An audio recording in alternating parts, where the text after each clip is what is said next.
Hey there, and welcome to Matt's Garage. So I'm just showing you the squeak in my Mercedes here, and I already just changed the belt, and that idler and the idler on the tensioner are bad. The bearings are loud on them, so I'm going to be changing them here. I've got the replacement parts, and I'll show you step by step the process. Okay, so here is the drive belt, commonly referred to as a fan belt or a serpentine belt. Either way, it's all held in place by the spring-loaded tensioner right here, and right under the belt there is a 17mm hex, and you just you pull left on that, counterclockwise on that, and it will loosen it right off. So I'm just going to demonstrate. I've just got a 17mm on my big 1/2-inch ratchet, so I have lots of leverage, and if you're doing this on an ML350 with the V8, it might be a little tight, but on the V6 model here we've got a ton of room to work. So basically you're going to want to push down on it, and then somewhere like this you want to just flip the belt off, or you can flip it off the tensioner, whatever you choose. Okay, so I'm just going to get my other hand on the back side here ready to pull the belt off. See, you can just see it loosens off nicely there. Pull it off and just release the tension again. So the first thing you want to do is confirm that you got the right parts. I went with the Euro parts here, and then you're just going to need an E12 to take out the two mounting bolts there. You're going to need a 17 to release the tension off the tensioner, and I'm going to show you a little trick. Just find a drill bit and lock your old tensioner, because otherwise you'll have to hold it to the side as you get this lower bolt out, because see, there's a pin in there holding it, but normally this is swung down over here. And just take a picture of your belt drive before you take the belt off to make sure that you get it back on the right way. One other thing you're going to want to have is some Loctite, just to put on those bolts to make sure none of them back out again. Okay, so I'm going to remove the belt to start with. So again, that's 17 there. You just want a pretty long ratchet, and you turn it counterclockwise. See, so you can turn it counterclockwise and just flip your belt off up here. Again, make sure you have a picture of the belt routing, and now we'll get that belt right out of our way. It's a good time to replace your belt, but I just did that. That's how I discovered I had an issue, and then it started squeaking right after that. Okay, so it was this one, and I think that's the real bad one. Unfortunately, I ordered the wrong one.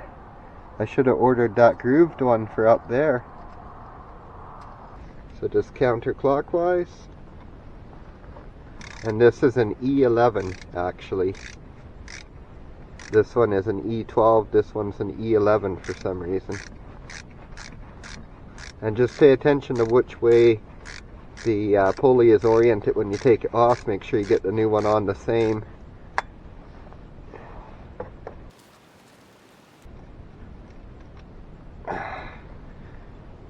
There we go. So the flat face on the back, the indented area on the front, and we'll just put a dab of Loctite on there too.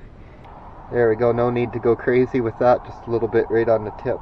And you can see that fits just like the original. Couldn't be simpler.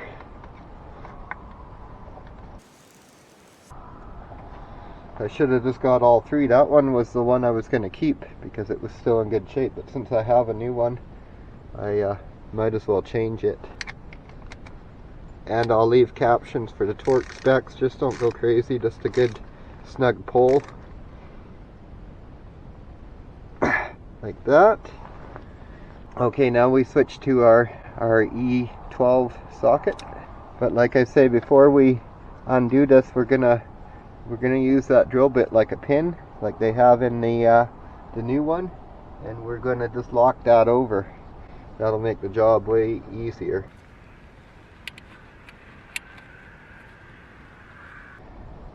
There we go. You can see that's locked in there, and you'll be able to see over on this side where that goes. Okay, so we'll just get our lower one. There's our lower bolt. Just make sure you have these E-sockets fully seated on, otherwise you can strip the fastener. Just be ready to catch the part. Otherwise it's going to end up down in the belly pan and you'll have a long reach to get it out. So there we go. Just like that. And you can see where I put the drill bit in there, how that works. Now you can just change this pulley as well, but my tensioner is in bad shape too. You see how that is jumping just ever so slightly? That is the symptom of a bad tensioner. If your tensioner starts jumping around a bunch, just kind of wipe off your mounting surfaces.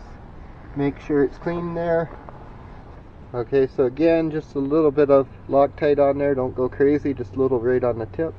You can use the blue stuff too, but I happen to have the red, so. And then it's just a matter of dropping a new part in there and threading it up.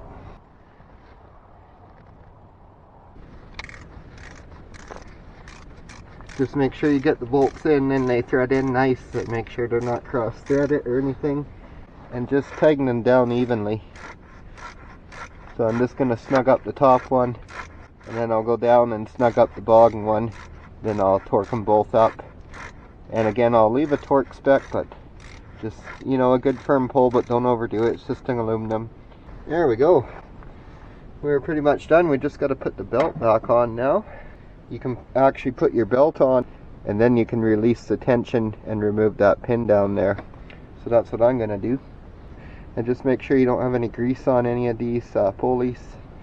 Just go ahead and wipe them off.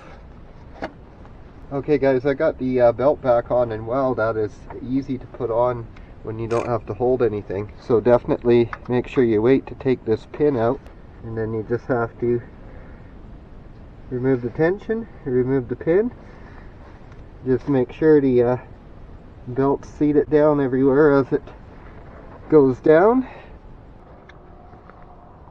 So here we are going back in here again because I just got a new pulley for there, so I'll just quickly show you me swapping that out. So got the engine cover back off, gonna flip the belt off, and then that's that E12 there. So I'll go grab one of those and the new part, and we'll get this together. So again, I went with the Euro parts replacement here. They seem to be pretty good quality. So there we are. We'll just make sure that it's the same diameter. Seems to be. So that should be a direct swap on. So again, E12 here. I'm going to get an extension so I don't break this.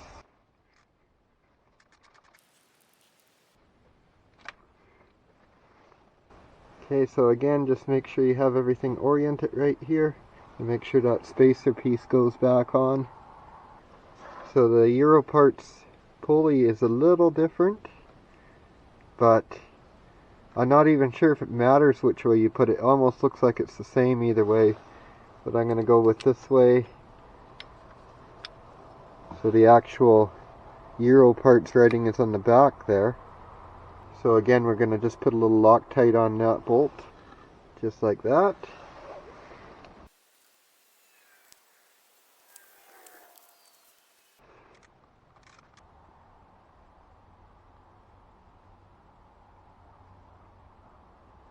Okay guys, that's all there is to it. Again, I'll leave a caption for that torque spec.